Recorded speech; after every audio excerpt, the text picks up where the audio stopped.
This is Guardian Radio, your station for up-to-the-minute news, intelligent, interactive, and engaging conversation. 96.9 FM.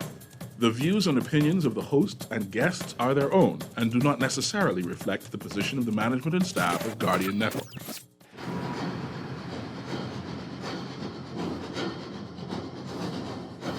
The Revolution with Juan McCartney is brought to you in part by J.S. Johnson, BTVI, the Bahamas Technical and Vocational Institute, Fidelity Bank, the Ministry of Finance, Bahamas Bus and Truck Company Limited, Commonwealth Bank, Insurance Commission of the Bahamas, Popeye's Chicken, Ron's Electric Motors, and Burger King.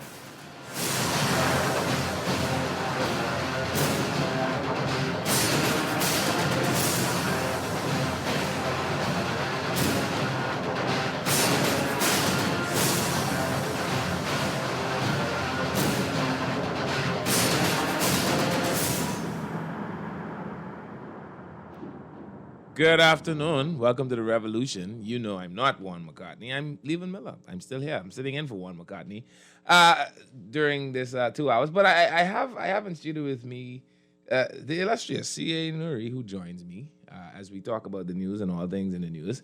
C.A., good afternoon. How are you? It's always good to be with you, Levan. Yeah. This is my third time. You've been not on my show, so you're not on my show. No. I'm going to make a statement. Okay. This is my third time on one show. Okay. One being here. You're seeing a trend. Yeah. You're seeing a trend. Yeah. 3 separate occasions, 3 Okay. separate hosts, but never one. Never one. It's as if he doesn't want me here. See, what you have to understand is you have to work your way up. See, almost.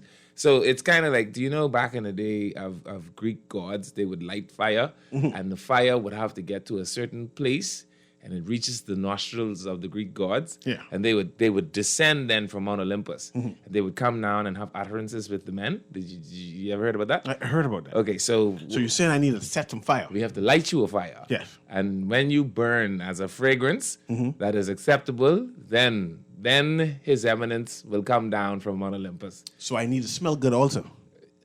You should light yourself a fire. So you want me to get burned up? Use yourself as a burnt sacrifice, yes. I understand. And when that happens, that will burn into the nostril of Juan.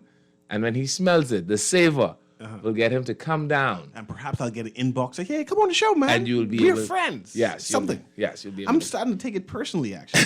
I'm just saying. It's the third time I'm here. Yeah. And there's no one. Yeah.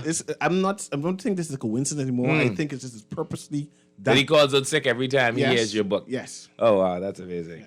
How's everything else been?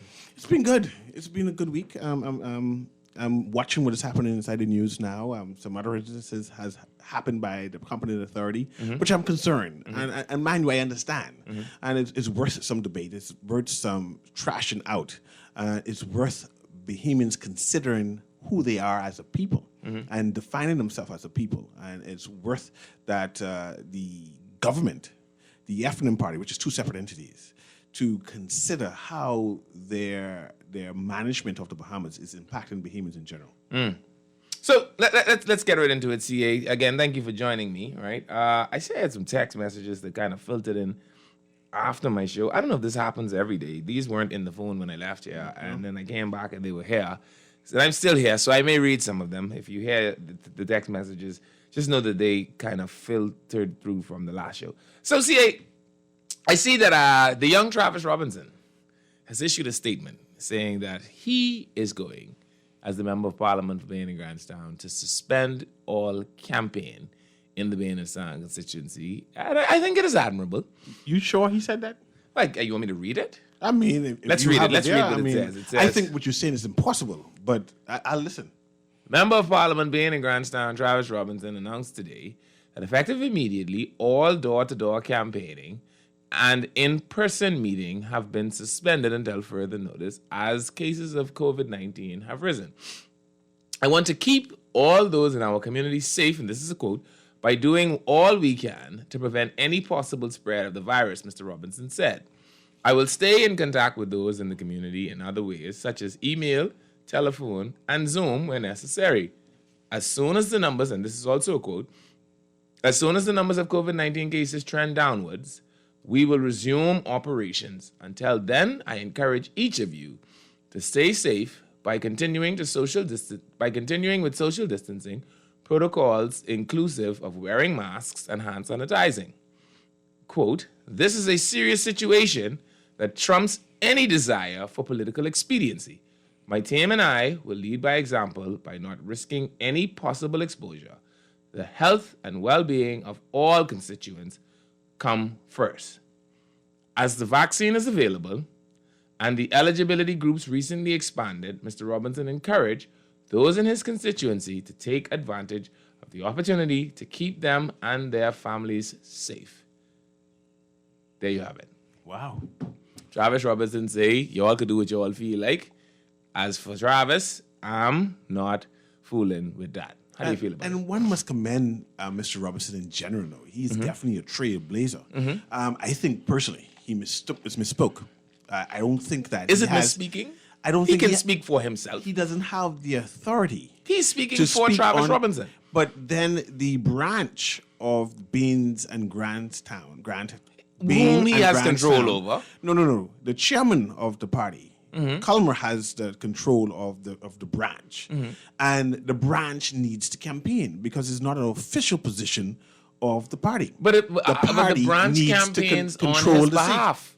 The branch campaigns for Travis Robinson. And if Travis Robinson suggests, I ain't going out there, then on whose authority will they campaign? I'm not sure if you're aware that the branch has a name. And that branch says that it's an F&M, Beans, and Grantstown. Travis Robinson's name is no Ain't place in there in nowhere. there. You're correct. So the branch represents the F&M party and the machinery of the F&M party. And the machinery of the F&M party is campaigning. They're in campaign mode. And in fact, you know that for a fact that the prime minister said that it's okay to campaign. He been on their side, and yeah, we know, actually. and we know for a fact that the minister of health said that it's okay to campaign. So surely the concern that young Travis Robinson has is, for lack of a better word, illegitimate, right? Mind you, I appreciate what he's doing for his community. I don't know if we could argue the legitimacy of his case in that light. CA. What we know for a fact is COVID-19 cases have trended upwards. Yes. Yes. Okay. What we know for a fact is it has been said by the Ministry of Health that COVID-19 is something that we pass people to people. Yes. Yes. What we know for a fact is that these campaign groups have not been small, contrary to the Prime Minister's report that they aren't that they aren't large. Right. What we know is that there is no way to prevent the hugging and the shaking of hands, as said by the Deputy Prime Minister. The people want to hug, they want to shake hands, not the Deputy Prime People Minister. are still hugging, shake hands, Renwood Belt said it. You go out on the campaign trail, people want to hug, the fellas want to shake hands. You have to figure out a way to be able to get it done, right? So we know that is what's happening out there.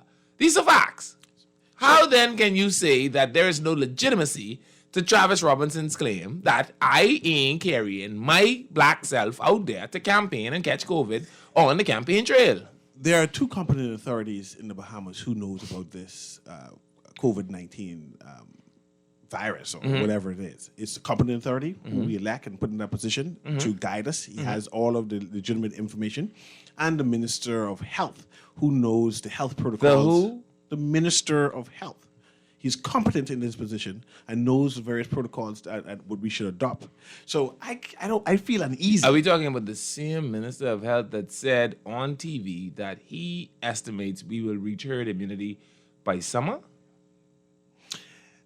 Yes, I'm talking about the same one. And the same competent And authority you who imagine says that that we he will is- have Junkanoo by independence. And I want to go to Junkanoo. Yeah. So I'm encouraging all, well, at least Valley is not Russian anymore in life, so I don't worry about Valley. But I'm encouraging people like Saxons and One Family and Genesis to get their shot so we can have Junkanoo come Independence Day. Because independence is about us celebrating. We cannot have two independence in a row that the Bahamian people don't show their pride and desire. How do you imagine we're going to, because I want to go back to Travis, but how do you imagine we're going to get the herd immunity by the summer, CA? Because I can't seem to get in contact with the minister to get his maths on it. But herd immunity suggests that 80% of the population has been inoculated or have been contaminated, right?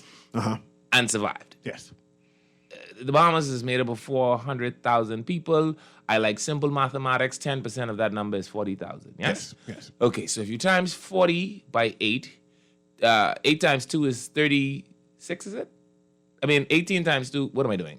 8 times 2 is 16, yes? Yes. which means if you times 16 by 2, you should have 32. So we need about 320,000 people to be inoculated or contaminated in order for us to reach herd immunity, correct? And as you know, our numbers are rocketing. Any minute now, we'll have that type of numbers. We don't have 100,000 vaccines. But we So have, are you suggesting to me that you assume that more than 300,000 people will be contaminated with the virus? and knowing this is the beginning. Now you know. What? What? I'm trying to figure out how we getting to herd immunity. I want you to take me down the road towards you herd just immunity. explained The it minister clearly. said. The minister said. Yes. He estimates that we will achieve herd immunity by the summer. Did any doctor challenge him? I don't know who. I don't know if anybody was listening to him. You have to understand. People have a grave difficulty with listening to the minister of health. No, I think everybody tunes into the Minister of Health. Who is everybody? Can you give me a category of everybody? Doctors, lawyers. and No, it everybody doesn't else. happen. I think that's why he speaks so loudly, because he realized no one's listening. So he figures if he projects his voice, maybe they will listen. But the That's louder he passion. speaks, the That- less that's- we listen. That's passion. Yeah, so I'm saying to you, I think Travis Robinson has a point. There is no way on the planet we will reach herd immunity in time for the summer. And by summer, campaign should be in full throttle. And Travis is saying, as a young man with some sense in my head, I don't think it looks good for us to continue taking, platoons of people to people's door and knocking on the door and shaking mama hand and taking picture and hugging up and kissing in the name of politics. I intend to discontinue that practice. And I'm willing to wager within the weeks, Mm-hmm. upcoming weeks, that he will be back on the campaign trail. He'll be instructed by his chairman that this seat is an FNM seat. It's not a Travis Robinson seat. And the FNM is in full campaign mode. You cannot suspend our campaign. So he can say, send y'all cronies. I ain't going. And well, we may have. I missed and put the word "we." My Lord have mercy. They may have to replace him then, and that's all. Replace who? Travis? Yeah, man. And put who there? I haven't reached that far in this theory. I'm still Yeah? still at the beginning of This it. is very soft. I'll work that conclusion out. Yeah, later no, on. I don't think that one is going in the right direction.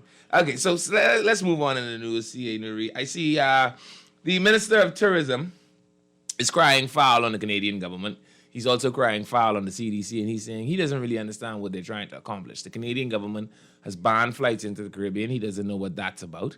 And he says, particularly since Canadians are simply going around it by traveling through America into the Caribbean. The end result is they end up in the Caribbean. So he doesn't understand what then is the adverse effect of the flights coming directly from Canada to the Caribbean, which would actually work as an economic stimulus for Caribbean countries. In the same breath of air, he's also crying foul that the CDC has rated the Bahamas as a tier 4 country with regards to COVID-19, which means it is on the no-go list, right?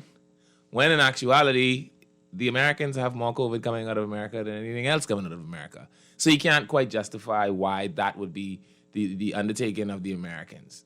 Yet, you see, we have a ban now, I think, 2 months long on Haiti? How do we explain that? Well, we just don't like Haitians, so that's why we. What? I believe the conclusion is on why There's no we have way. banned. Then give me a reason why we continue not to have flights. There are Bahamians. So can you say that the CDC just doesn't like Bahamians? Can you say that the Canadians just doesn't like Caribbean people? Didn't the minister say it doesn't make sense? So the only conclusion is that they don't like us, and that's why they have. And by extensions, we don't like the Haitians, and that's why we have the ban. How do you say Because we it don't does like not- the Haitians? They've been here from 1776. One must say the evidence. There is no pertinent or no reasonable explanation to explain why we continue to have a ban stop from allowing Bahamians to return home from Haiti. Right? You tell them how they COVID tests. You tell them that you can have the antigen tests when you're trying to return home. You tell them that they have to quarantine. That's standard. That can be happening. That could happen tomorrow.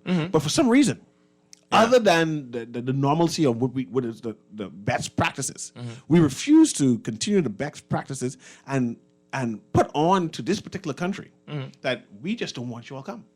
But I think when you think about the fact that Haiti's population is 11 million people. We're talking about tourists now, right? Yeah, we're not talking about immigrants. We're talking about Asian tourists No, I'm and talking about Asian and tourists. Bahamians who come in. Okay, I just want to make sure. But when you consider the fact that the country is 11 million people, Yes. why would you keep the door closed to 11 million people? If your neighbors from the north don't want to come, right? Then you've got to find which other neighbors want to come And spending money. and want to spend some money, right? Yeah. And Haitians have family here. Some of them have business investments here. Some of them have families with business interests here. If the Americans won't come, the Canadians won't come, then I say by all means, get the Haitians coming. So What then is the purpose of the ban? So you don't go back to my point where I said the conclusion is we just don't like them? But I'm saying the policy is nonsensical. I know the CA. policy is nonsensical. If you're not able to dip out of the 300 million, which is what I think the population of America is, 300 and something million. I think Canada is just a little bit above that, right? So those two populations have basically dwindled down to you, Yes. right? I would assume that the next best thing would be let's tap into as many of these little Caribbean countries as possible because we share so many commonalities and see if we could get some tourists coming from that direction. Do you know of any other Caribbean island we ban? Not that I'm aware of, no. You know Jamaica's number soaring? I know that Jamaica has hit several highs and lows. Like so they've peaked and then leveled off and peaked and then leveled When off. you hold the two juxtaposed, you see that there's an unfairness there. Mm-hmm. And I don't necessarily blame the Minister of Foreign Affairs and whoever is responsible for that for doing what they're doing. You know, Mm-hmm. I blame persons of Haitian descent who can vote. Mm-hmm. Who has power and political pull? Who have never thought, say, man, let me lobby on behalf of the Bahamians who are there, or Mm-hmm. the commerce or business that I have there, and that what you are doing is unfair. So if they don't want to inquire, why is it that 2 months has passed and the rules have not relaxed, then so be it. So be it. And then by extension, with the Canadians banning us, they saying the same thing. They are just basically duplicating what we are doing here. And it is concerning because I believe that we are a greater nation. We are a greater nation of rules and laws and thought. And I don't necessarily think that we are assuming such. Okay, so let's see what else is happening in the news. CA Nuri. I see the Porter ski dog vendors are saying that the government is kind of dragging their feet with regards to offering them some assistance. And the government responded. And let me tell you what the minister says. So it says right here, it says, Minister of Agriculture and Marine Resources, Michael Pintard, said yesterday that the ministry has no intention of depriving vendors at the Porter Ski Dock who were affected by a recent fire from making a living. Pintard was responding to claims by vendors that the government is dragging its feet, among other things. On April 12th, 6 stalls at the Porter Ski Dock burned to the ground. The following morning, Pintard met with the affected vendors to plan the way forward. It was also agreed by the vendors and the government officials that we would build back better and use new stall designs as the template for the future redevelopment of Porter Ski Dock. Pintard said in a statement. Further, as a temporary solution, Mr. Matthew Rhodes suggested an alternative short-term location for the vendors in the area near the former produce exchange, Pintard said. This idea was accepted by all vendors present, including Mr. Dwayne Bastian. Who went on to request that he be allowed to set up operations in the area where the reefer coolers are located. At no time was it ever suggested by the ministry that vendors be relocated to the building that housed the former produce exchange next to the chemicals, as Mr. Bastian stated. The ministry advised the vendors that given the fact that there remains a number of unoccupied stalls at the Porter Ski Dock, we would speak to the leaseholders of those stalls about allowing the affected vendors to occupy them temporarily. The vendors are fully aware of this situation.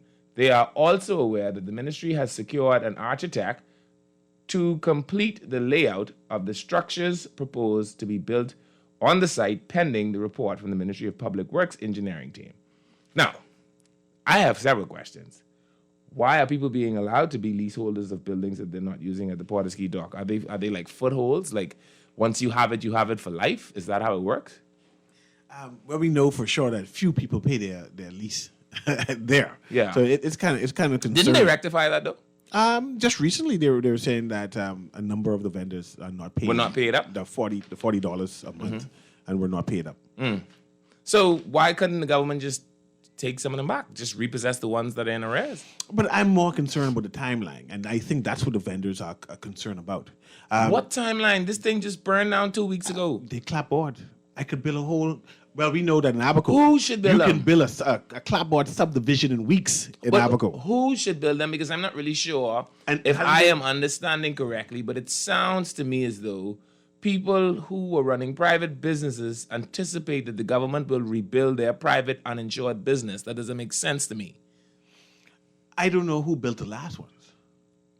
My point precisely. And it sounds to me as though people assume that the government of the Bahamas will undertake in the rebuilding of their privately owned business that they owned and operated for their own personal gain. I don't understand how are we getting the government involved in this. And I get into a mixed train of thoughts, right? Because it seems like the vendors want to start rebuilding themselves. This is why they're anxious and saying, why are you dragging feet? Just give us permission to rebuild.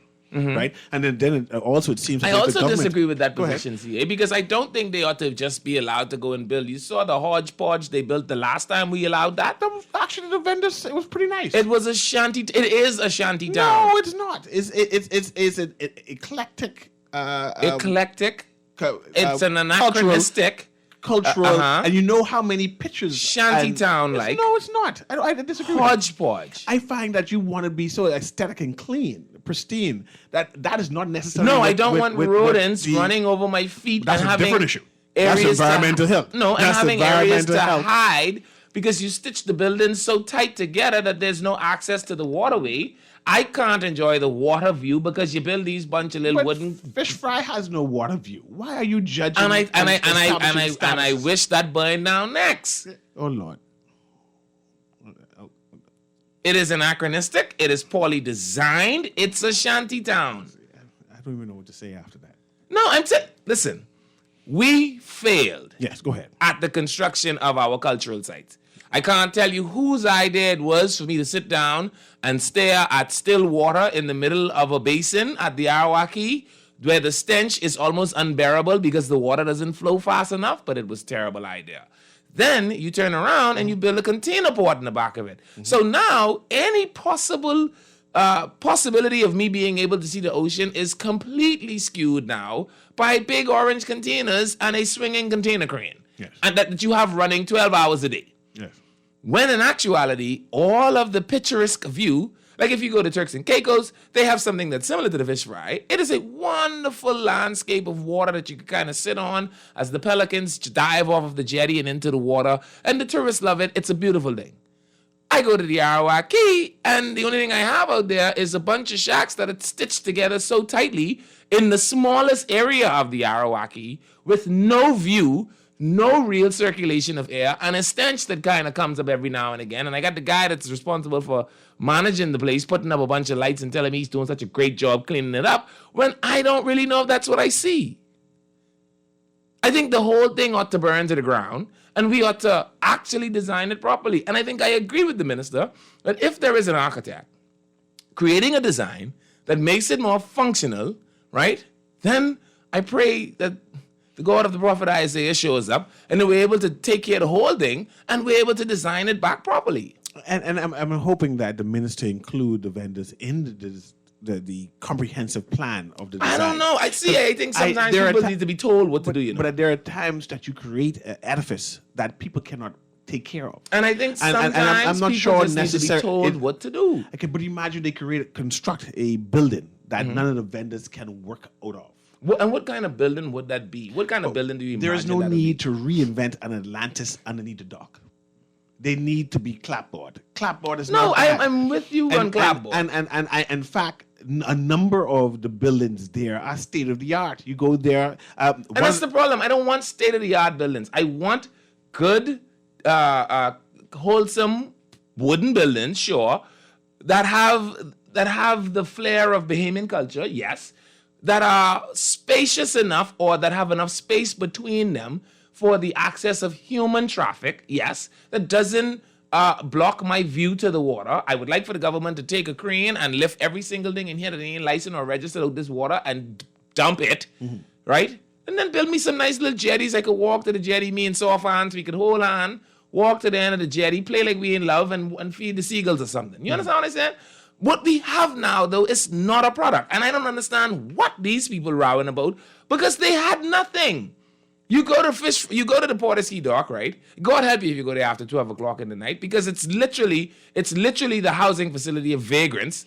But that's still a government issue. It has nothing to do with the vendors. And I believe it is because we have it designed so poorly.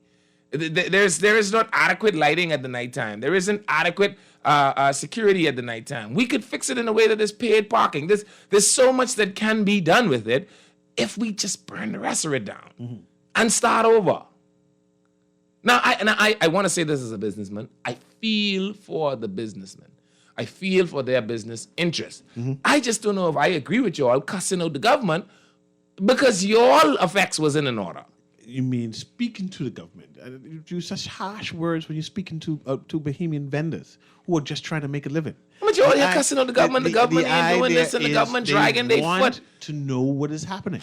But they it's want not to know what timeline. If you're saying that there's if you said there's an architect who's going to draw, tell me which day the architect is going to come and present one drawing, two drawing, three drawing. Listen to me. I'm not saying they will come eventually. We know what happens to our government promises. They don't never come true. But the It'll be government months. didn't plan for Bordeski to burn down. But that wasn't in the but we government's have- short-term or long-term plans. We have machinery and mechanisms in place that can solve this issue and work this issue throughout.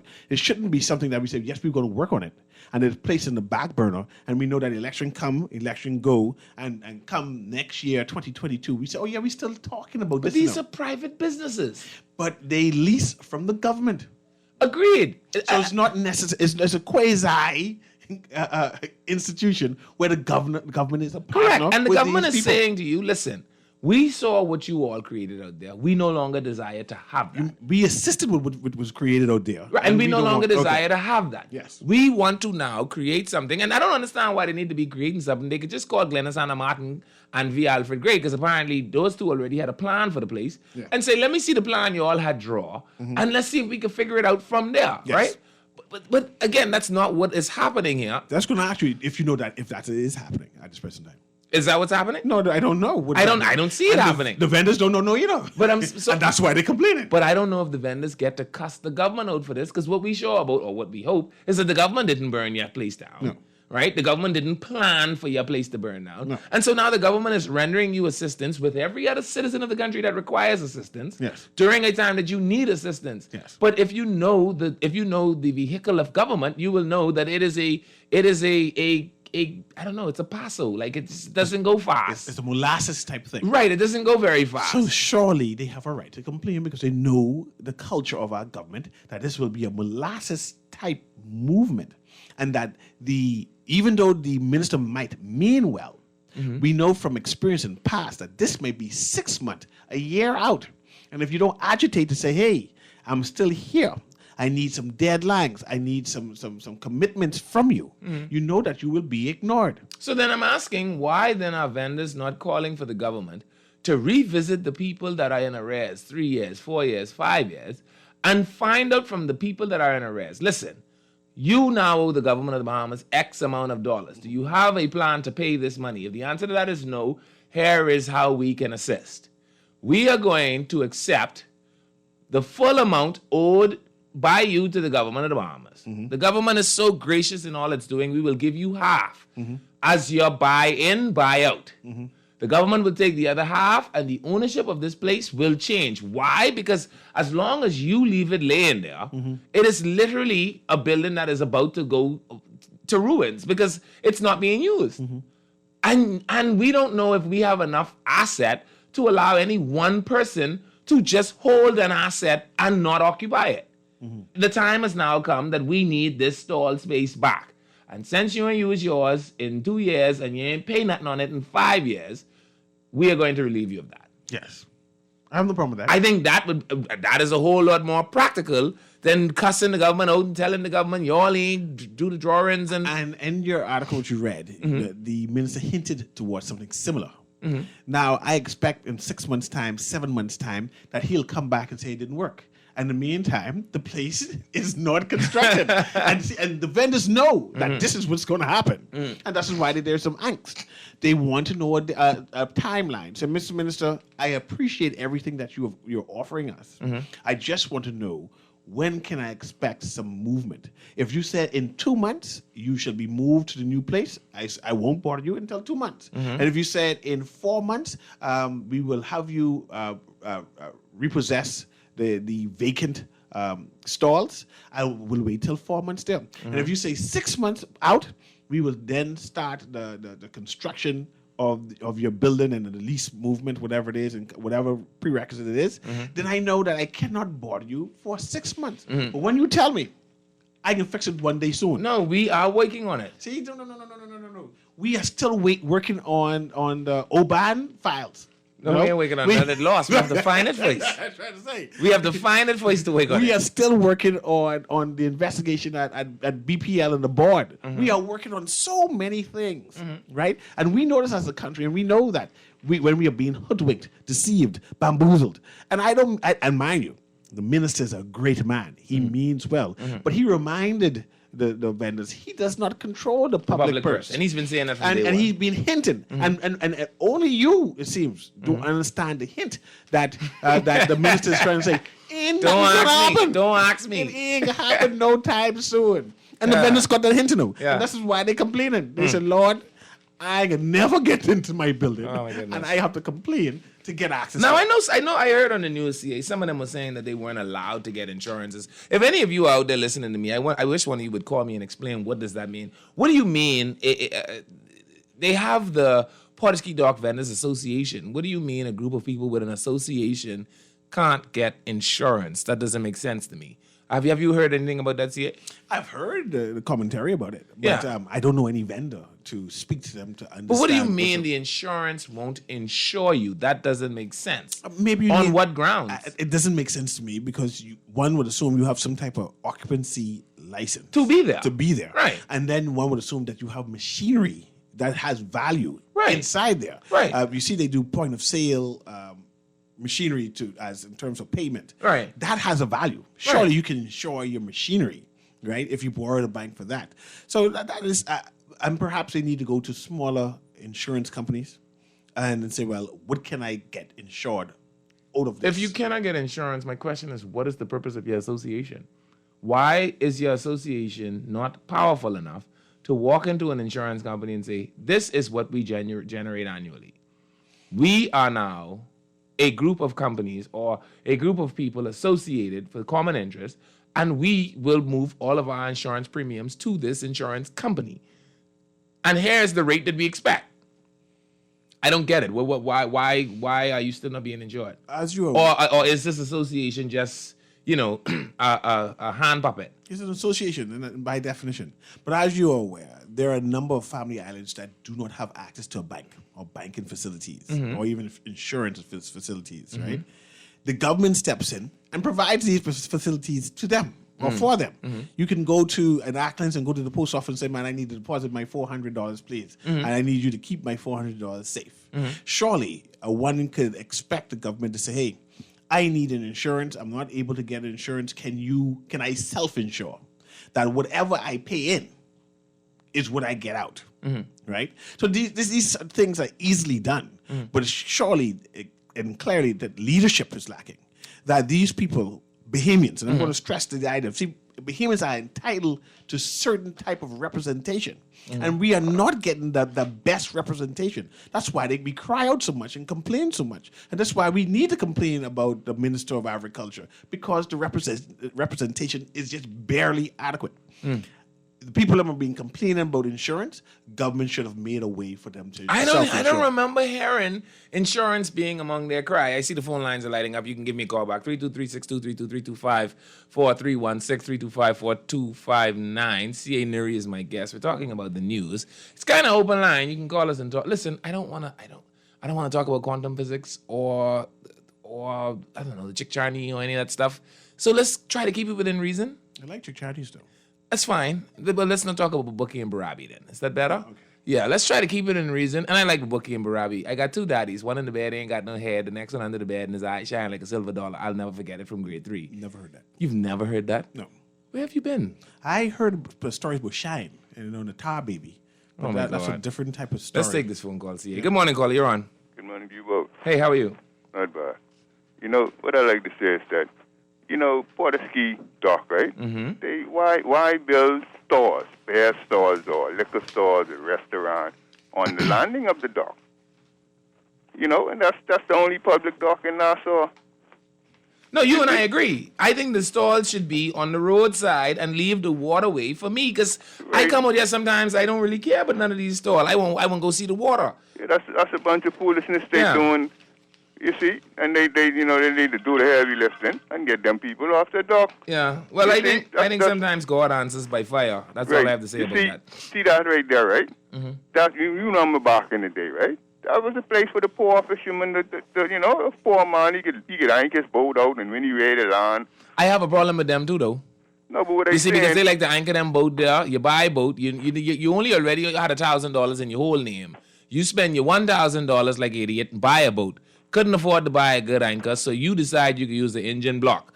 Then you ain't got enough money to buy a bilge pump. Then your engine block and your boat and your bilge pump, it wasn't making no sense. But sink down here, and you leave it here for somebody else have to come deal with it.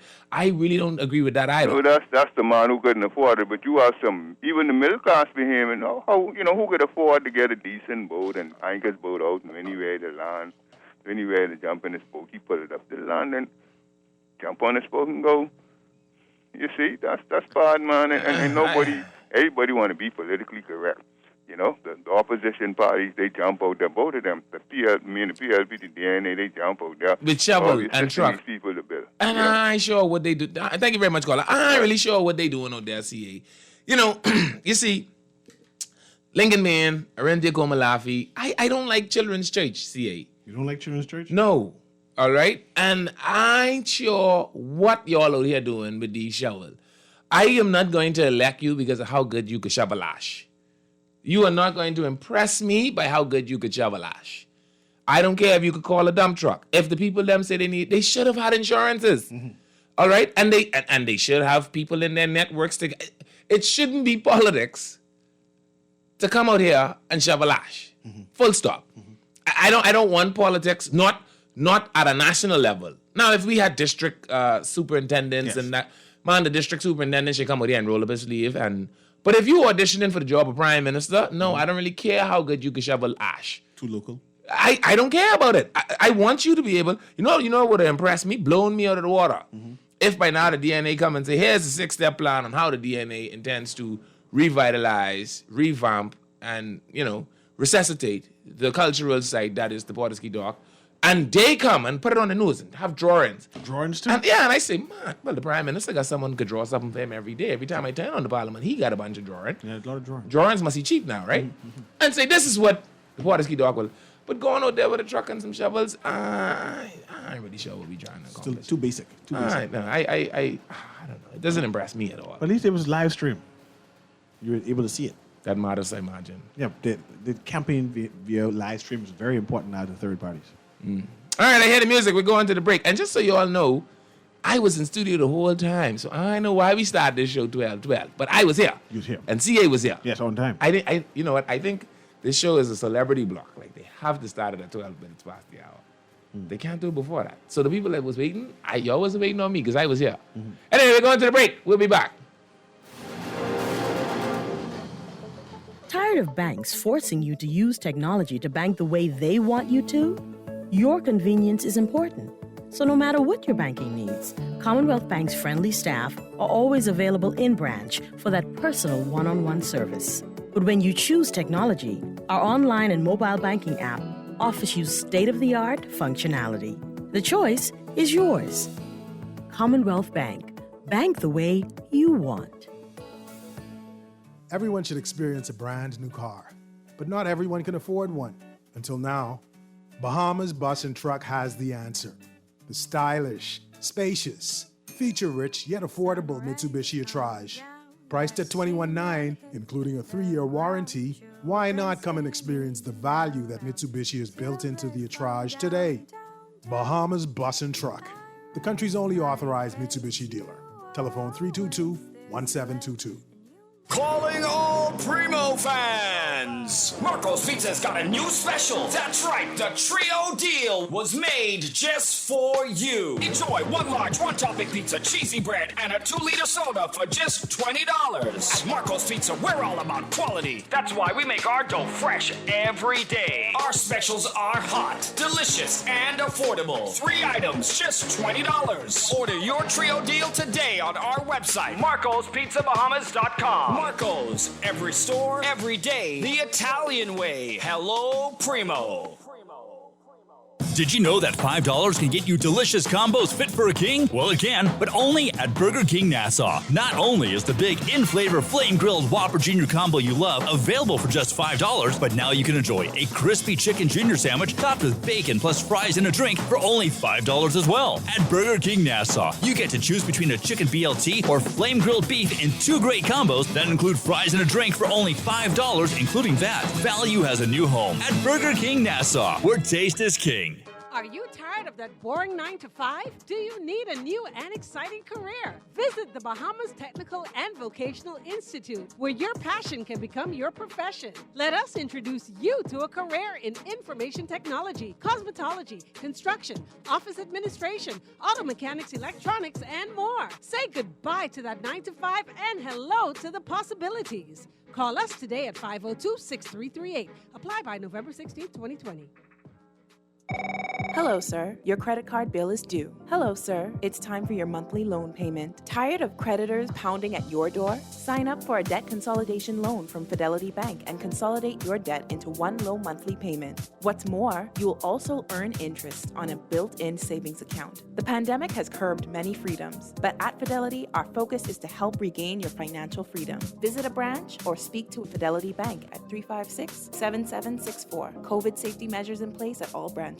Fidelity, we're good for you. At Ron's Electric Motors, they repair and rewind all major brands of electric motors, including water pumps, generators, and the generator's back end, welding machines, electric lifts, air compressors, battery chargers, and more. They're equipped to handle up to 850 kilowatts and rewind up to 450 horsepower motors. They're conveniently located on the corner of Wolf and Clarence Roads and are open weekdays 8 a.m. to 5 p.m., Saturdays till noon. They offer 24 hours emergency assistance. You can reach them at 242-356-0249. This is Guardian Radio, 96.9 FM.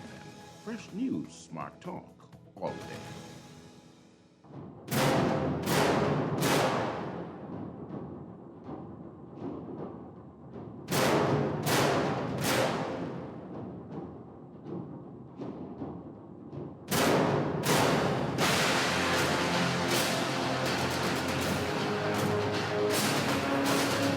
Good afternoon. Welcome back to The Revolution. I'm Levin Miller. I'm sitting in for Juan McCartney. Thank you so much for joining me. I hope you're having a great day. C.A. Nuri is in studio with me. C.A., let me see if I can knock out a couple of these text messages. This one here says, I dine indoors in my living room. I'm underemployed. No extra money for restaurant food. Yep, I think that's the general tenor around this place. Sir, don't you think the people have now complied with the curfew that the police don't have to be out as much? The police still do the police the curfew, but not as heavy-handed. Why do you guys always look at the bad? You guys are always negative to every measure. It's easy to comment in hindsight. Well, I will tell you this. Anything that is unpoliced is not a rule. Or you can make anything a rule, but if you don't police it, then it's not a rule. So if the curfew is 10, sure, you could say that the people are so good that they don't require policing, but what happens to the people that aren't so good and require policing? And if the curfew is put in place to reduce the spread of COVID, then that means no one should be out at 10. And if the police ain't out to make sure no one out, then who makes sure that no one is out? You follow me? The police have to show up. And the fact that they haven't showed up means that they have either A, exhausted their resources to the point that they can no longer find good means to produce this function in their list of duties, or that they protested. And that wouldn't be outside of their scope either, because they're a police force, not a military, and they could protest things. Good morning, Mr. Miller. Do you realize when you're traveling on the plane, they don't sanitize the plane before the next flight, so you really don't know how you're catching COVID? Owners of aircraft need to sanitize, real talk. I'm advised, I don't know, I'm advised though that airplane air conditioning systems are some sort of high filtration system, and that kind of is why the protocol is a bit different with regards to airplanes. I don't have intimate knowledge on that, but that is what I am advised. Mr. Miller, it's simple. Paid COVID tests are a money grab set up for political cronies. Whenever I return to the Bahamas from the U.S., I take a free PCR test. Okay. This one says, what I can't understand, maybe it's just me, but if everyone do their part and be socially responsible, for example, go in the tub and bathe. 2, don't spit on the road. 3, wear your mask. 4, don't be all up and down on one another in public in large groups. Little children could understand those things I mentioned. How come grown adults can't understand it? I don't know. I think we have been understanding it quite well. If you remember, the numbers have been going downward for a long time. What I don't understand is why have we not adjusted our posture in the fight against COVID? I disagree with you. You cannot affect everyone else just because you don't want to take the vaccine. If you don't want to take it, then don't. But I don't want your COVID self on a flight with me. I'm not really sure what that's about, but I said I'm not taking the vaccine, and it had nothing to do with medicine. I said I'm not taking the vaccine because I'm an adult, and if the vaccine is listed for an emergency and I'm not suffering an emergency as an adult, I don't understand why I would take it. I could just wait until all the testing is done and then take a certified vaccine that would have greater security, kind of safety nets. So you agree with Nassau people traveling all to the Bahamas and spreading the virus? I agree with Bahamians being allowed to move freely through their country. Yes. Protesting is currently free if you have symptoms, but if you want to frolic weekly and not adhere to the public health policies continually, the government cannot afford that consistently. Leave a majority of but by the time as I have symptoms, more than likely I've already infected other people around me. And if I have symptoms, like I said, my son was sent home from school because someone in his school had COVID, right? Do I now not test my son because he doesn't have symptoms? Or do I, as the parent who was sending his son to school, as is mandated by the law, do I now absorb the cost of testing my son just to be sure that he doesn't have COVID? And then when I test him and it comes back negative, who reimburses me? Leaving majority of businesses closed at 7 or 8 with the 10 p.m. curfew. It was a compromise considering mostly only clubs, etc. open after 10 p.m. in a pandemic. It makes sense. Yeah, the gas stations aren't clubs. The grocery stores aren't clubs. The convenience stores aren't clubs. Restaurants aren't clubs. There are so many businesses that you could use after 10 o'clock in the night. And people like me that usually don't decide what I'm going to eat until 8:30 at night find it greatly difficult to find food after I make that decision. Anyone traveling during these COVID times have been warned to expect last-minute changes. And if you find yourself stuck, you were warned by this government and governments around the world. And I say to you, on as many occasions as possible, I would really appreciate it if the government that I pay my taxes to do not close the gate on me getting back into my country. I don't care what the problem is. I don't care what miracle you need to come up with. I don't care about any of it. Just do not ever obstruct my ability to get inside my home country. In the list of most silly COVID actions, the post office closing is way up there. It is lazy. Where is the contact tracing? Should everyone in their households also quarantine? Those people were sent home and went straight to the food store. It was ridiculous. As of May 1st, vaccinated persons entering the Bahamas will not need a PCR test. What will be the gold standard to confirm if a person is vaccinated? I assume in the U.S., each state uses a different document, and also from each country. This here says, good afternoon, Levin. Should I listen to my boss/PM callers or a prominent pro-vaccine creator who was in charge of senior project leader, new biotech vaccine development, and QCOA manager, head of, this is a long title. What does this thing say?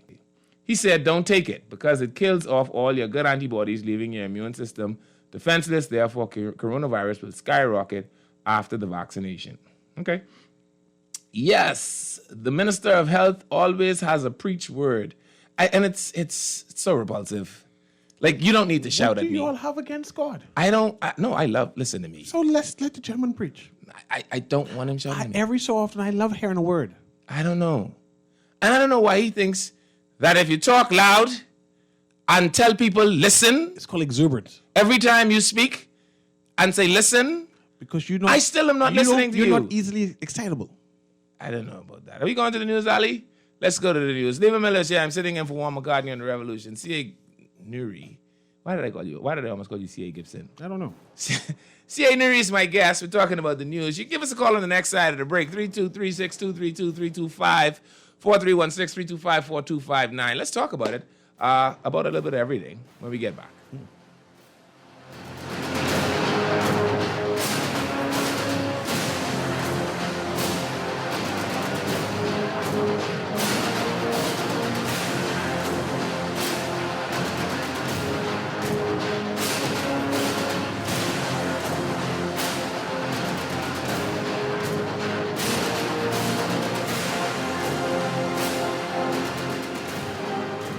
This is Guardian Radio, 96.9 FM, Nassau, Bahamas.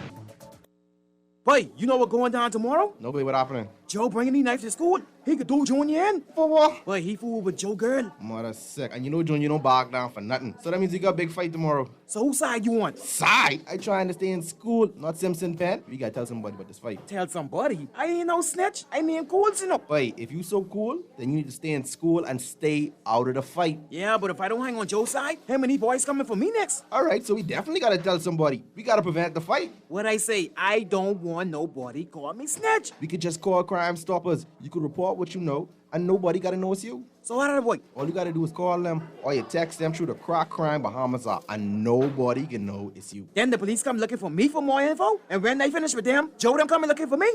When you call Crime Stoppers, the call go directly to Miami, and they don't ask nothing about you. Then you can get the pen from them, and you can claim a reward later using that same pen. Plus, everything's scrambled, so nobody can read what you're saying. Call 328-8477 from Nassau or 242-300-8477 from the Family Islands. This is Guardian Radio, 96.9 FM. Fresh news, smart talk, all day.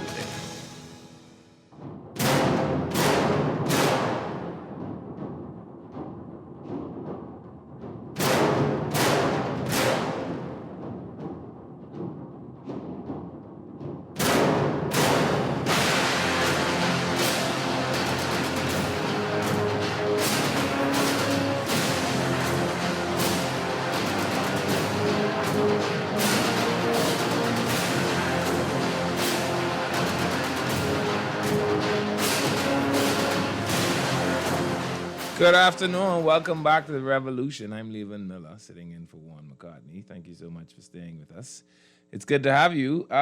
You can give us a call, 323-6232, 325-4316, 325-4259. I'm joined in studio with Cecil Nuri, contributor extraordinaire, as we kind of just chop up the news and the things that are around that are either making sense or not making sense. You can also text us at 422-4796.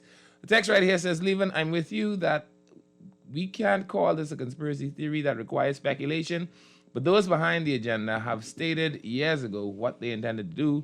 They also warned about what was coming, so by simply doing your homework, that cannot be considered conspiracy theory, except we stick, and then it kind of goes missing. This person here says, the ban is to protect our borders, the ban on Haiti. We tired, we have Bahamian business to deal with. We have an issue in this country with fraud and fraudulent documents related to Haitians, so I agree with the ban, especially during this time. You obviously don't see Bahamians smuggling our way into Turks and Caicos with fraudulent documents. We are all Negroes. I want to tell you that. The Negroes have a typical trend of behavior, and we do not shy away from it. They managing the plantation, and they're doing a poor job. Yeah. This year, I agree with the ban, especially during the time as we have no control over the overwhelming breach of our borders by this nationality. The government has the mandate to protect our borders, especially during this COVID situation and the downturn in our financial economy. I agree. Continue the ban. That sounds like somebody that is simply anti-Haitian to me. Leaving is Travis, even in this country. I can tell you, at last I checked, my sources that are very well seated suggest to me that Travis Robinson is in Nassau. Yes, he visited my stepfather last week campaigning. Okay. My stepfather said he was very nice and articulate and asked me to reach out to him. I too saw him last week, since you want to know how well my sources are seated. Go ahead. I too saw him last week in the Northern District of New Providence. And that's Paradise Island. No. Paradise Island isn't in New Providence. That's north, though. That ain't the Northern So that's District Bay of Street New you're Providence. talking about? somewhere in the Northern District of New Providence, and he looked to me to be very much still very at work when I saw him at the time. Campaigning? So, no, not in his political role, but in his official role as parliamentary secretary. Or tourism type stuff. Yeah. Leaving Bahamians see how long government is taking to fix Exuma, Ragged Island, Abaco, Grand Bahama, so they don't believe and trust this government, period. C.A. Nuri thinks his sarcasm is funny, but it is not. You don't think I'm funny, Levan? I think you're funny, C.A. See, there you go. That's all that counts, actually. Yeah, gentlemen, how is it that the illegal immigrant men in Abaco were only fined $300 for their illegal entry? I remember clearly other nationalities from other countries being charged thousands of dollars for the exact thing. I don't remember. I actually remember people not being charged at all. I remember there was a time we used to just put them in the detention center and send them back home. Yeah, that's it. And we know we keep you there for 4, 5, 6, 7, 8 years. Yeah. This says GAZ. I have no clue what that means. You're on a roll, but the fact of the matter is there is a concern. I worked at the pharmaceutical plant for many years as an operator. When we produced a yield, the product goes to R&D. I don't know what that means. It's now on a pilot scale to determine the side effects, or for human consumption takes more than 6 to 18 months for approval. This is why a lot of people are reluctant. And that is the point I'm making. The point I'm making is, okay, I think I get this. I think they were saying GA, good afternoon, Z, because they assume that I'm Shivago Lang, and I'm not. But the pharmaceuticals companies, as far as I've read, deem it necessary for a vaccine to have 18 to 24 months to be approved as a vaccine. Okay. Well, we've already done 12 months. If you are an adult, can you not wait 12 more months before you go frolicking about and wanting to travel about, et cetera, Yes, I agree. Right, so just wait for 12 more months, right? And this is why I am actually pro-lifting the testing for travel to the Bahamas. Come on, travel up and down to the Bahamas if you feel like. But let's wait on the vaccine. As long as it is deemed an emergency vaccine, as an adult, I don't think you ought to sign up for it solely because you are not being visited upon by an emergency. And at whatever point you are visited upon by an emergency, then by all means, if you took out right now, CA, with a stroke and an epileptic something happening. Whatever they give me. Right? And we said, this is an emergency. Yes, whatever you Hit give him me. with the vaccine. Yes. Absolutely. Yeah, man, give it me twice. Right, 3 times. But if all you want to do is lollygag about, then I don't understand what is the purpose The urgency. of taking the... Right, just wait. People want to travel.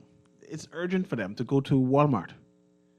And if you want to go to Walmart, you are willing to take whatever and risk your life and take whatever.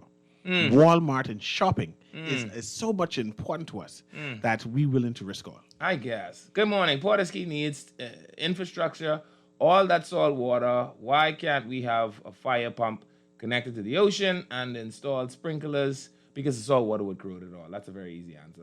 Most of it will be steel piping, and we won't maintain it, and it'll end up just like the pipes at the straw market when that burned out. Yes. Many of us cry out because we are... Okay, let's read this from the beginning.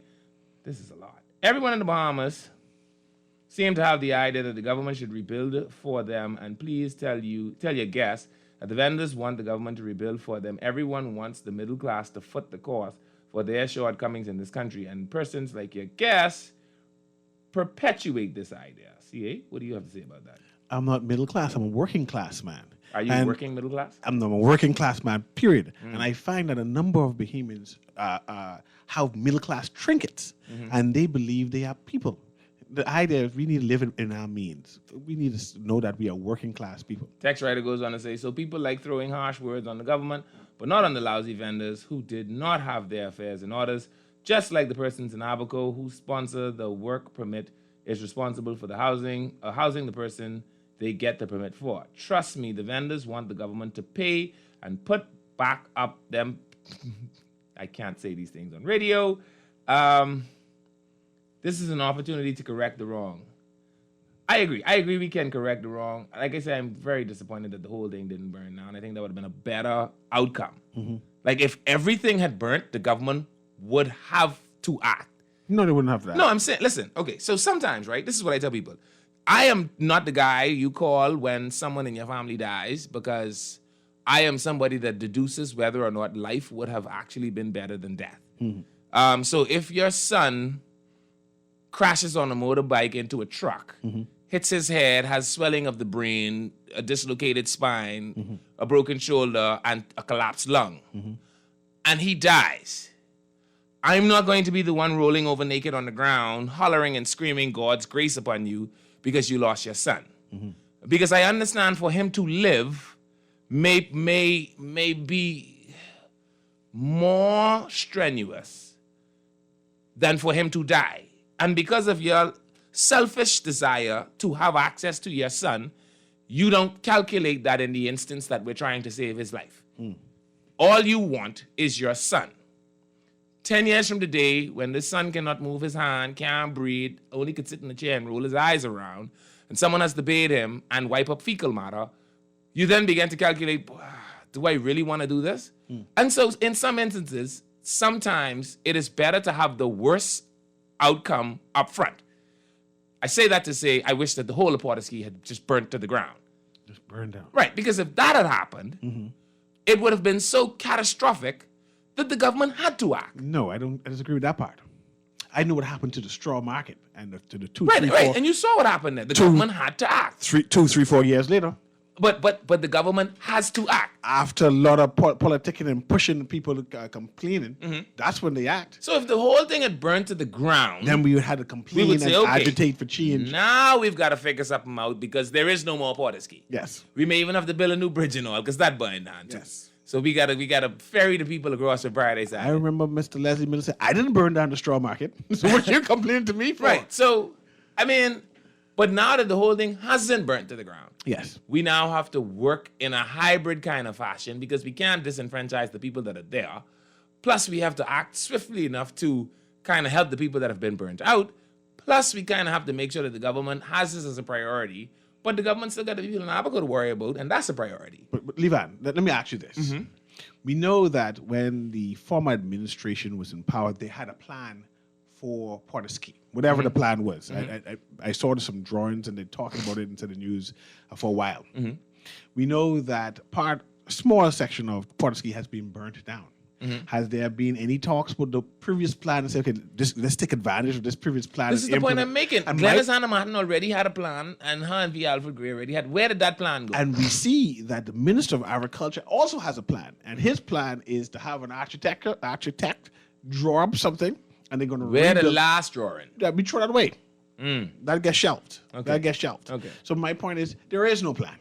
The plan will have to be... And so that's the point I'm making, CA. And so sometimes it is better to have something that is cataclysmic. Like, it is better to just burn the whole thing. Like Ragged Island, complete flattened down. Right. And then we could say, okay, gentlemen, now that there's nothing here, We're not going to rebuild the hospital. Oh, sorry. Clinic. Never mind. Go ahead. what is the plan? You see what I'm saying? But because some of it still exists, you now have to create a plan that caters to too many people. Yes. When in absolute destruction, we could just start from zero. And again, I put the forward to you. I remember when Ragged Island was destroyed. I remember when Crooked And the Prime Island... Minister turned it into a No, green city. hold on. It was initially said, perhaps you all need to abandon this island and move someplace else. Both Crooked Island and Ragged Island. I agree with that. Was that. the initial... Close the whole island down? Yeah. The generation property too? And then let You someone... mean the generation property I can't take to the bank? Let the foreigners spill on it then. How the foreigners can get on it? How they get on those remote keys. And then we will go there with guns and arms and take them off and put them in a detention center. Yeah. That's how it works. That's how it works. Yes. There's a reason we train men. The foreigners will take Y'all- over Ragged y'all Island. get We will one go there armored with vehicle. arms. Y'all get one armored vehicle. Now y'all believe y'all's real soldiers. I watching y'all in hell. One armored vehicle. Oh boy. Yeah. 3236232. What is happening with my headphones? 3254316, 3254259. Someone says, happy to have you on for 3 hours today. Juan committed to starting his show at 12:15. Maybe Juan needs time to get his hair gel routine down. Have you ever seen it? Have you ever seen the S curl? You ever see when he wears the S curl? No. It's so fascinating. Let's take the call. Good morning, caller. You're on. Caller, you there? Caller, you're on. How you doing, Ivan? Hey, how you doing? Boy, you're rocking the day. You're rocking the day, man. Thank you. I totally agree with you in regards to the Port-of-Ski dog situation, man. First, it's set up wrong. Port-a-Ski Dock should be a place where it has potential to make money, income for the country. I mean, you got so much marinas around that area, private marinas that charge a lot of money. Mm-hmm. It should be an area where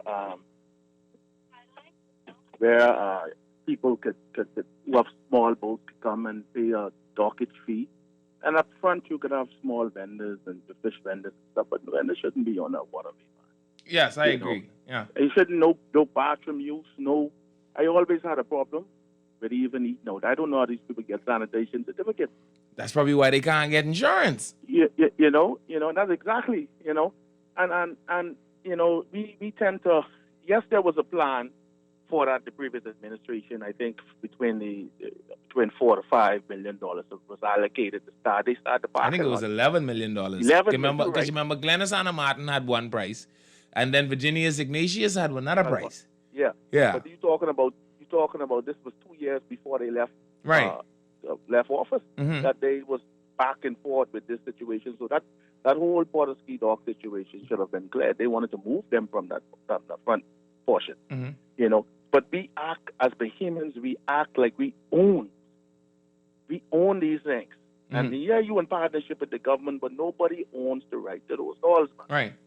The government should be in a position if say, hey man, you rent from me, we moving it. Yeah. And this is the new situation, and that's our problem. The same problem with the straw market, the same problem with Port-a-Ski Dock, and the same problem with Our Key. Our Key was never designed to be no indoor restaurant. Yeah. And then if we continue to have this type of attitude that we own the government, we own everything, no, we can never progress forward, man. No, I completely agree with you, All caller. Right. Thank you very much. 323-623-232-543-163-25-425-9. And I tell you, the one thing I like is a God that answers by fire. That's all I have to say about the issue. CA. CA, someone is asking me, are you the short black CA from SAC? Actually, I'm not short. I'm actually 5'11". So more likely there's someone else he's speaking about. Oh, my goodness. Because I'm not even dark skinned. I'm kind of mulatto-like. Oh, yeah? Yes. Like a moco chocolato? Yes, but squint your eyes and you see. Maybe if I turn my head sideways. Sideways. Yeah. Good day, Mr. Miller. Just want to hail my boy CA. We grew up together through Hay Street. Big up to my friend all the way from Port St. Lucie, Florida. Oh, yeah. Border or nothing. All right. You a border boy? I don't confess such things. Oh, yeah? Mr. Miller, the Bahamas has to bite the bullet and acknowledge that we are in a fight for our very survival. We are in a Cat 5 economic storm as a result of COVID. The shooting the other day is a sad commentary and the result of lack of involvement of the Christian mentoring and teaching. Well, I saw the Christian Council show up in full force afterwards. So you agree with Nassau? Yes, I do. Can you imagine how many cases and deaths there would be throughout the country if everyone was allowed to travel? I think we ought to have by now created a COVID health facility away from the metropolis. And we should not be fighting COVID in our main city. I state it and maintain that point. I'm still saying just want to have the hospital open. What are we doing with the $20 million facility? Medication in Princess Margaret Hospital, and I'd be content with that. What you are asking for is too much for us. What we doing with the $20 million facility we build in Exuma? That's the question I have. I don't know. Anyway, let's take the call. Come on and call. You're on. The way I could hear you, but I ain't sure if I could hear you. You there? Call me back, David. I don't know what's happening. I think I can hear you. Okay, I think I hear you now. I don't mind you going back ahead of time, but don't go back, please. Hey, what's up? Good day. All is well, my brother. Good day, Mr. Newry. Mr. Miller, do you realize I had a friend call me not too long ago, right? From 7 o'clock this morning, right? They took a relative to PMH. They say emergencies, but I'm not a doctor, so I can't determine what is emergency from not. But from 7 o'clock this morning, Mr. Miller, I'm not, for a better word, lying to you or trying to mislead you. From 7 o'clock, the person been sitting outside, right? With I assume it's a IV or drips, sitting outside. Listen, Mr. Miller, it's high time in this country, right, that Bahamian people, anytime you decide to fail your people, especially when it comes to health care, you in a serious problem, my brother. But we've been failing for 40 years now, We understand that. See, Mr. Miller, that I just talked to someone yesterday about this going back. I ain't worrying about what Mr. Ingram do from what he ain't do. All right, I worry about now. See, that's why a lot of us in this country can't go for it, because we always worry about what the past government do. Worry about now. Now is the appropriate. Now is the appointed time, sir. No. The question I'm asking you is, what do you recommend that we do now that we have? Do you really believe we can fix 40 years of bad in 1 to 5 years of good? That's the question. Mr. Miller, listen to me. Listen to me. Let me engage me for a second. Sure. It's simple, you know. You don't need no BJC or no BJCSC to figure this out, you know. Mr. Wells, right? The minister said that they have over 100 beds available. But what I am saying to you, if you are saying you have so many beds available, then Miss I think that's the lady, Miss Butler, who speak, she's saying something else. Then you got Miss I think that's Miss DeVoe, the other lady, she's saying something. Then the prime, who to believe? Who to believe, sir? But you see what happening to family members. People sending you pictures. You're seeing video calls. So who to believe? And you seeing these things. And when you call these talk shows, these people still trying to tell you about you deceiving or you're lying on these people. And you seeing these things. It's hurtful, Mr. Miller. You know what it is to have a family member go to the hospital from 7 o'clock this morning, and because they cannot accommodate them, they have to sit outside with a drip. Come on, man. Would we get down just wasted about Banana Republic, man? We should do better than this as Bahamians. We have loan facilities in this country that they can utilize, that they can use. I don't see why we have to have handouts from this one and that one to make. So the next move now, I assume, is to make another makeshift tent and put it outside. I don't know. I really don't know. Again, like I said, we have to figure out a national healthcare policy or plan. Exactly. But Mr. Miller, let me stop you for just a second before I go, because I got to do some work. Me and you ain't got to figure out nothing. We in the government. And you need to stop that, sir. We need to stop that as Bahamian people. No, do it. But No. See, public Mr. Miller, discourse usually drives public policy. So it is people like you and I do it, people that sit down and ponder these things. We have to have the discussions among ourselves, and then we transfer that discussions into the ear of the policymaker. Public discourse usually curtails or usually tailors public policy. That's kind of how it works. I can say this to you. I will not waste my time. Now, I will speak out about to bring forward with this government. Let me say this before I go. I was involved with basketball with children, with youth. Right, I was doing a very good job. Me, a prison officer, a defense force officer. As soon as this government changed, I get marched down, bro.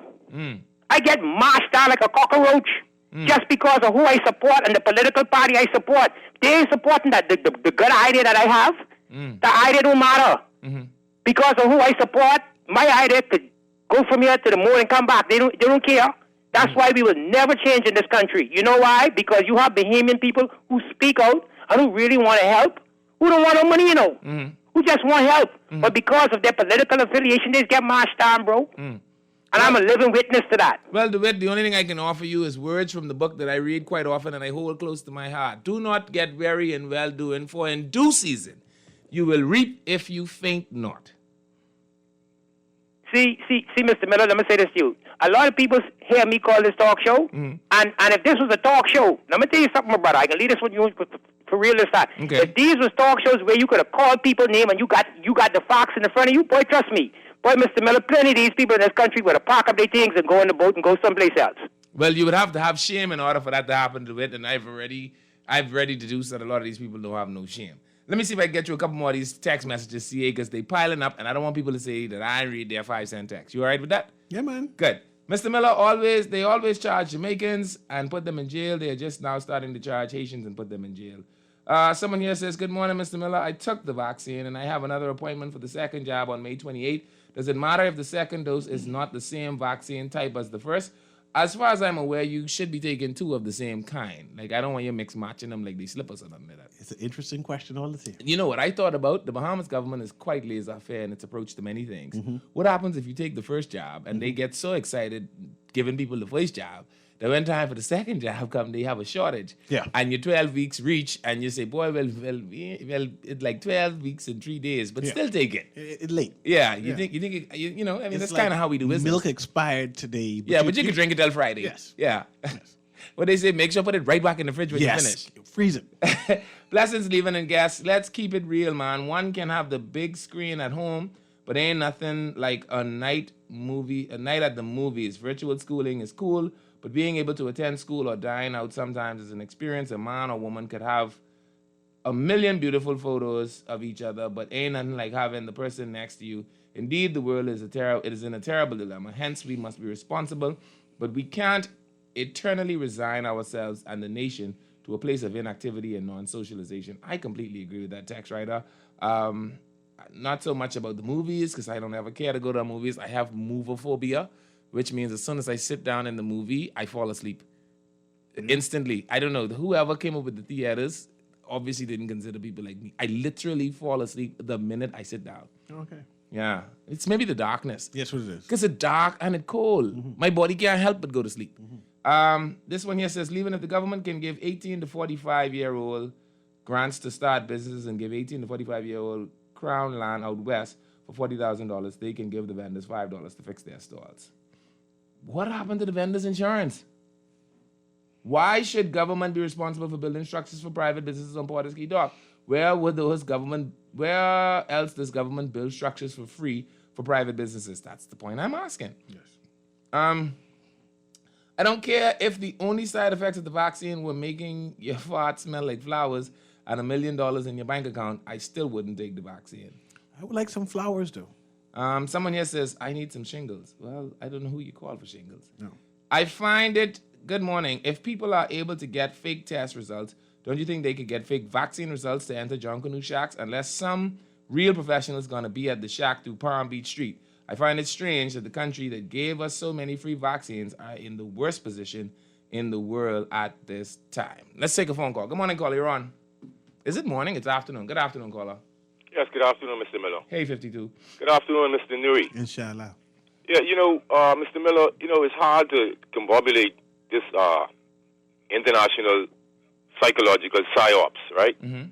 Now, COVID exists, right? But you know what is scary for me, Mr. Miller?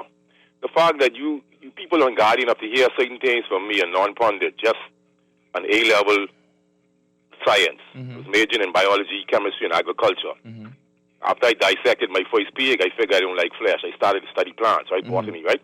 But what is scary for me is the fact that people are not being informed. If someone is fully vaccinated and they contract the virus, it's not the government's fault. The fact is the immune system takes about 7 to 14 days for the immune response. So the person could pick up the virus post-vaccination, right?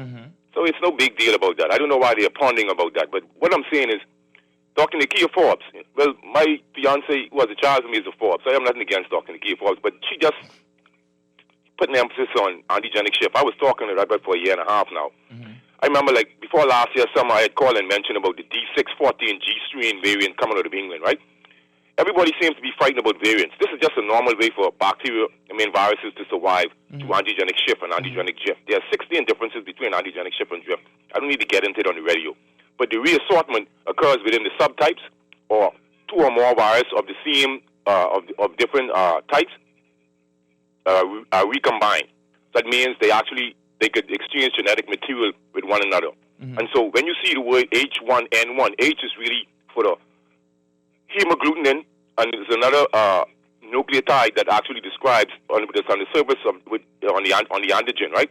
But the thing is, it would be prudent for the government, like what Dr. Nakia Forbes said, it would be prudent for them to have different vaccinations, and one would be an oral vaccination or a nasal vaccine.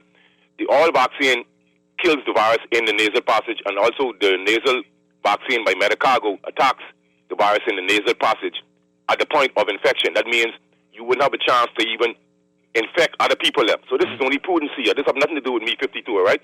Now, the thing is, a lot of people are getting the census together and find out that a lot of things I'm saying is actually materializing.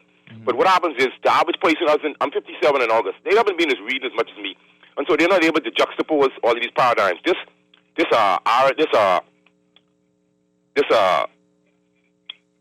the first global revolution, limits to Goat Iron Mountain report, the national security movement, this population agenda, all these things are real.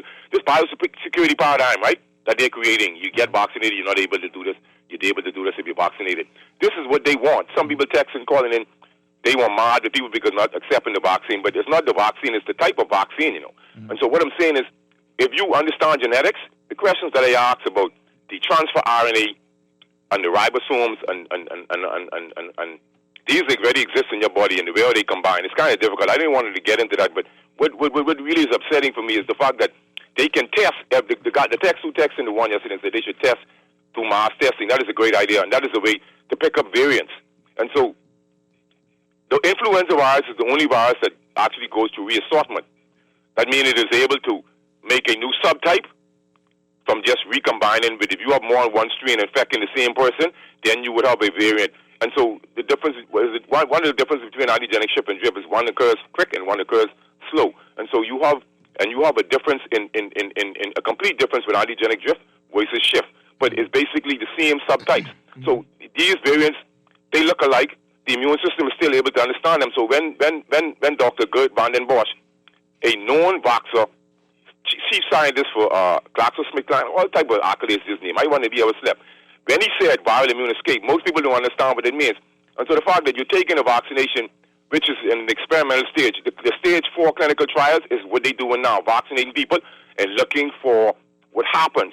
And so what's going on now is you haven't had enough time passed for them to collect data on cytotoxic, cytogenetic, and epigenetic effects. They haven't used fluorescent dye stainings to see what really happens post-vaccination in people. So the fact that they're against anti-vaxxer is really hurtful to me. But the thing is,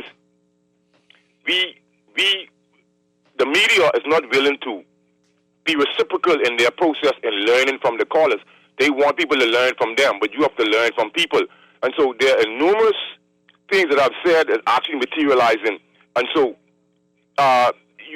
people just dismiss things that people say because they have no knowledge. But I mean, in actual fact, you can look at what the Cassis paradigm is all about.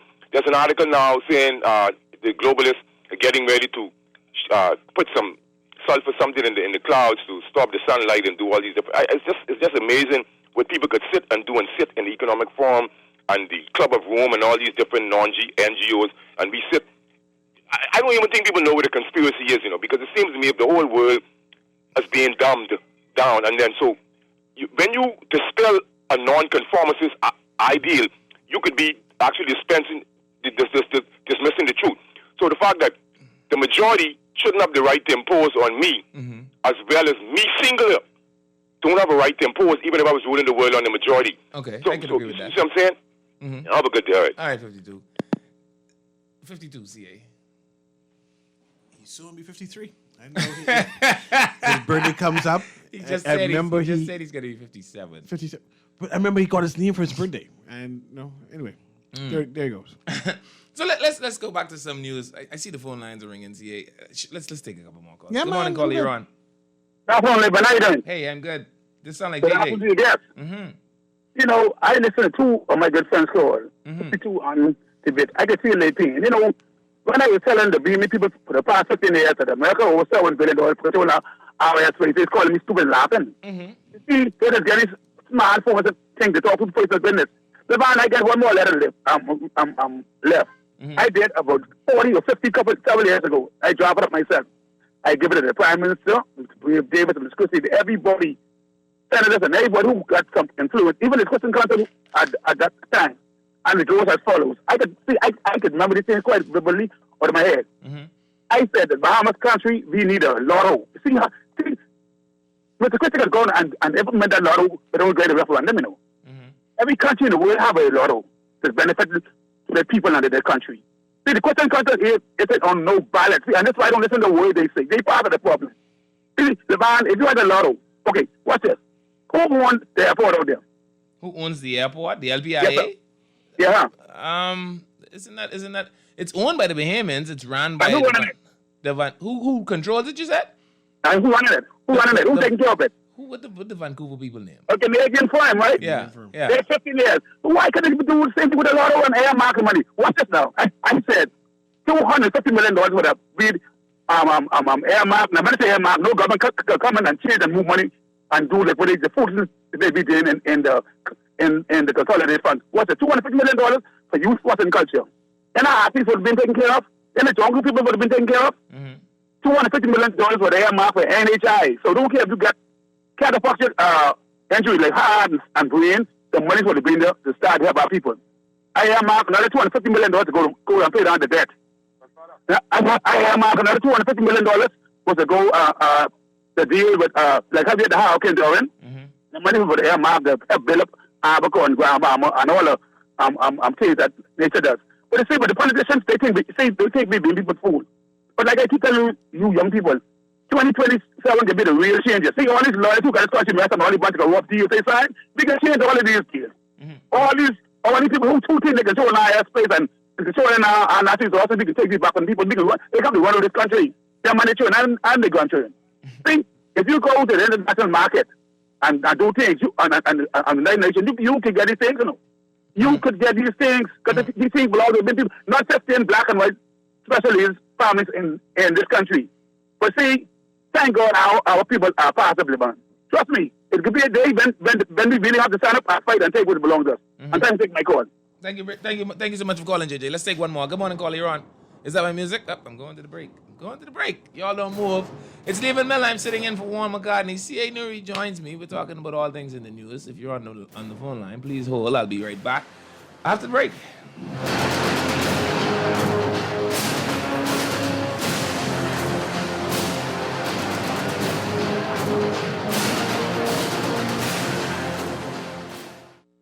At Bahamas Bus and Truck Company Limited, we provide vehicles known for quality and durability. From the iconic Jeep Wrangler to the award-winning Grand Cherokee, we've got your everyday driver covered. For larger tasks, our Ram 1500, Mitsubishi Fuso Canter trucks, CMC Verica vans, and Fuso Rosa jitneys do way more than just deliver. We even carry a wide variety of pre-owned vehicles. To keep you going, our parts, service department, and body shop can accommodate our brands and others. Call us today at 322-1722 or email info@bahamasbus.com. In life, there are always challenges. Today, we find ourselves having to be more self-sufficient, socially aware, and technically savvy. At J.S. Johnson, we are committed to our customers by providing cost-effective insurance solutions. No matter what your insurance needs, we will always be here for you. Call 397-2100 or visit jsjohnson.com. J.S. Johnson Insurance Agents and Brokers, giving you peace of mind. While 100,000 Bahamians need food assistance and thousands are out of work due to COVID, the government hired an expensive British QC, making thousands of dollars an hour, to fight against their own people and defend foreigners trying to get rich off our soil. We get jammed twice. Which politicians are benefiting from the BPC oil deal? Sign the petition today at stopbahamasoildrilling.com. #NoDrillNoSpill.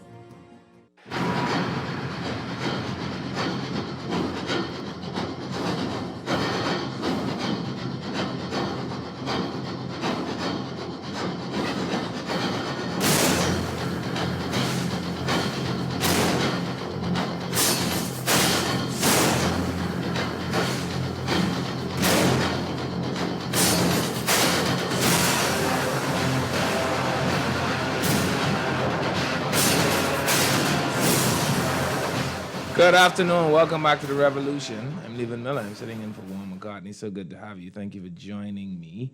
The numbers, 323-623-325-4316-325-4259. C.A. Nuri is in studio with me this morning. C.A., I want to ask you, what do you think about the committee? Which committee is this? the one appointed for the development, for the development of, what is it, medium income properties for Bahamian professionals? No comment on it at this present time. You have no comment on what the fact that we are making properties available to Bahamian young professionals. Could you please give me the dictionary definition for what is a Bahamian young professional? And the Prime Minister said that even a fisherman could be a professional. So it's broad. There's no definition. It's a word that he chose. Why did we choose it then? He chooses a lot of words. Were we being suggestive?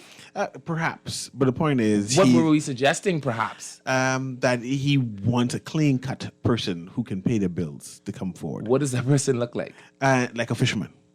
So is it too cautious then to say that the language seems discriminatory?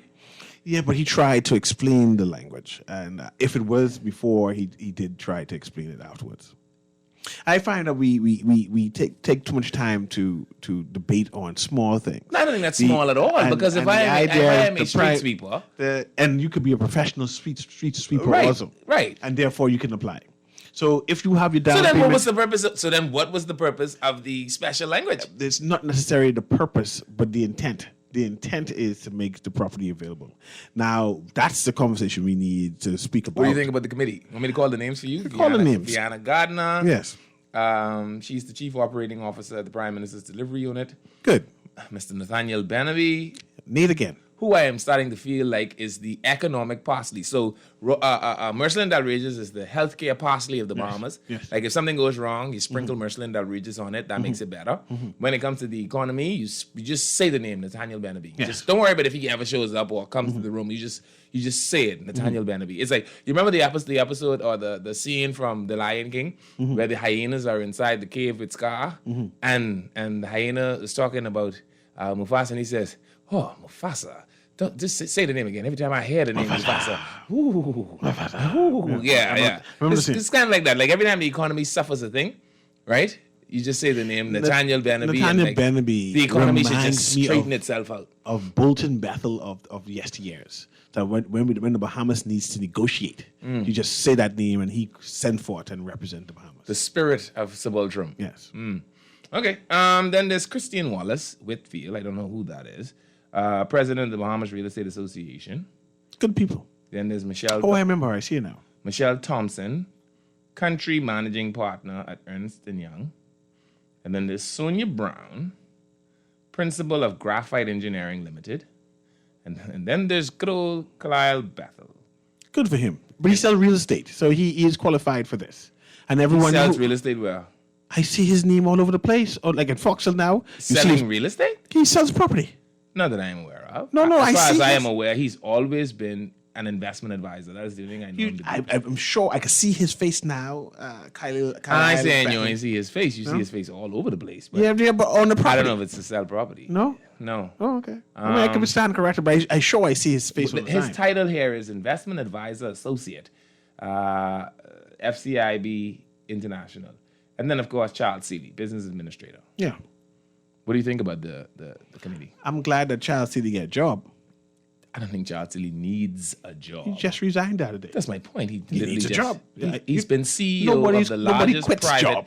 He's been CEO of the largest private medical institution in the country for 20 years. And he quit. So I don't think he needs a job. He's an employee. He didn't own Doctors Hospital. No, but he was CEO. He was an employee. And as an employee, he has bills. His bills are more than mine. He lives big. Okay. This so I'm glad to see that he's employed. This here says, Mr. Miller, that caller DeWitt, what's happening? That caller DeWitt is a wannabe community leader. He can't speak sense. You ask for a plan to move forward.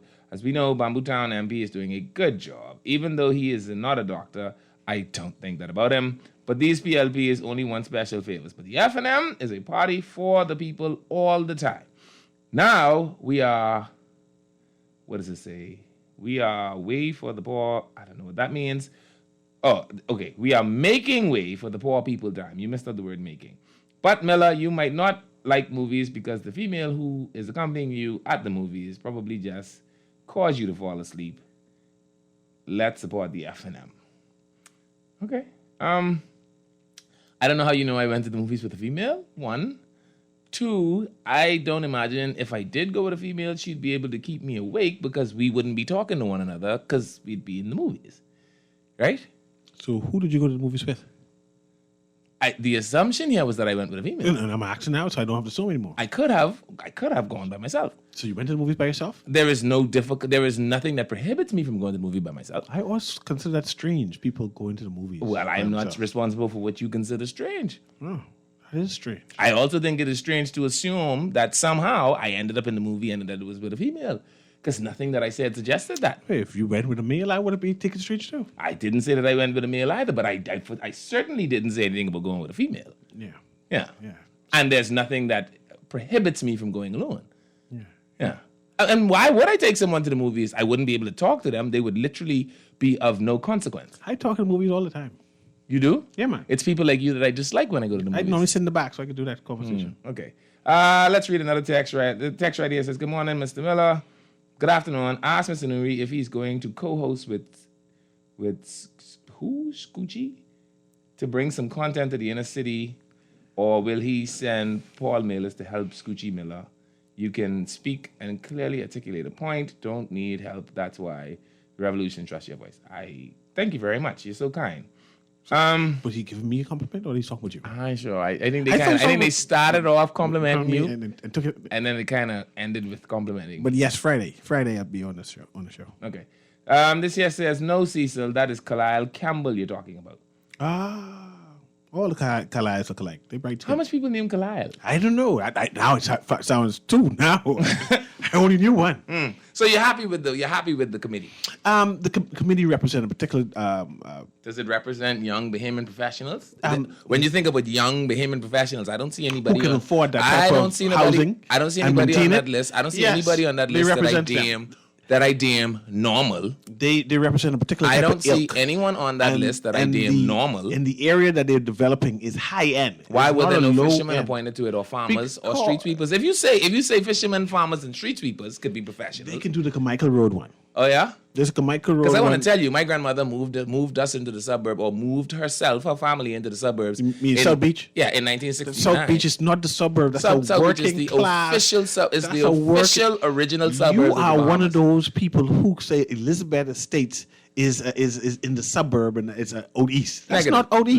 Negative. That's No, not out no, east. am I one of those people that call Yellow Elder Gardens Central West? See, no. I don't live in Euphoria. I am watching you. But I'm South watching Beach, South Beach was the original suburb of New Providence. No. And my grandmother That's a moved working us into class there in 1967 as a single mother of, at the time, 5 children, right? And working as a hotelier. They was making good money back then, though. Yeah, so my question is, why does this committee look like a bunch of people who, who are bigwigs? Once they are Bahamians, I will not complain. They are Bahamians who will represent the. I feel the other same way about putting those kinds of Bahamians in charge of that as I do about putting the kinds of Bahamians we put in charge of the feeding program. There are just certain people that do not program too. fit, really. She did a wonderful I don't job. think the people in charge of the feeding program know where people that need food live. She drives through on East Street all the time. Okay, I hear you. And anyone is allowed to do anything in the Bahamas, sure. Yes. But my point is, I don't know if we can continue to get, or if we can get better results if all we do is use the same people from the same Rolodex every single time. This is like the 3rd or 4th time the name Nathaniel Beneby has popped up. That's only one person. This is the 3rd time the name Khalil Battle has popped up. Can we continue to use the same people, right, and expect that we will somehow get better results? These are trusted individuals within the party who will make sure These are the only people that left heaven with a brain. Who will make sure the mandate of the prime minister is fulfilled. And he has the right to choose and is it he wants is it to. more about the mandate of the prime minister, or is it about the good of the Bahamian people? The benefits of Bahamian people will come about because of their works. All right, 323-623-254-316-325-4259. Caller, you're on. Caller, you there? Is he still holding? Nope, not there. Let's read the text message, CA. This one says, "Good day, sir. All those names you call are a waste of the taxpayers." What does it say? "Good day, sir. All those names you call is a waste of the taxpayers." I think you want to say money, but this says families. Brother DeWitt is not easy in his talking, like how he speak out for the poor. I like how he brings it on. Keep up the good work, Mr. Miller. Thank you very much. This one here says, "Please tell that person, jump out of that bubble. they are in. F&M is a lame duck government. When they live up to their promises, we'll take another view. No problem. Good morning. Porterski needs infrastructure. Okay, I read that already. Good day, Mr. Miller. Great show. Tell your guests, please stand down. Charles Seeley doesn't need to be employed by anybody. He is employed by choice. He has always conducted himself as a high-value gentleman. So sit small, Mr. Nuri. Thank you. And I don't think Charles Seeley needs a job. Yet, even Brent Simonet and what is your name now? Sebastian goes to work. They don't need no money. I mean, surely Seeley may have that same type of money. But note, those gentlemen go to work every day. Even Frankie Wilson. Work don't stop. Liv and I agree. The committee is poorly comprised, and it is insulting for the AG's son to be on it. Yeah, I have my thoughts. Exactly. What does this Vienna Gardner person do in the Prime Minister's office? I don't really know. She's the chairman of the Prime Minister's delivery unit. That's what it says. Let's take the call. Good morning, caller. You're on. How you doing? I'm good. Great, wonderful. I hear you earlier you were saying something about the post office compromise. The post office has been closed down because of suspected COVID cases, yes. So when did that happen? Was it yesterday? I think yesterday? I wasn't there yesterday. That's the point. I was in Commonwealth Bank yesterday, which is adjoined to the post office. So they Commonwealth closed too? No, apparently not, because I intend to go there when I leave here. So this is the point. If they share common spaces, how do you prevent the whole building from not being shut down? Is the question I have. Right, even the cost right. Right. Well, but I think there's an obstruction to go to Cartwright. Like you cannot enter Cartwright from in the building. You have to come out and go around to Cartwright. But the same isn't the case for Commonwealth Bank. You can actually walk out of the post office and into the Commonwealth Bank area. And into the furniture store. Right. Yeah. Because I didn't hear anything on the news. I just barely heard talking about it. Well, like I said, I mean, I frequent that building quite often, and I don't understand how would they have concluded that the post office needed to close, but that Furniture Plus and Commonwealth Bank didn't need to close. They share common spaces. And I wonder if someone took it in there or someone stopped. Like I said, you never heard anything. I didn't hear anything. That I don't know either. I just know that someone tested positive. The Postmaster General confirmed that the post office was closed down, and again, they share a space with two other businesses.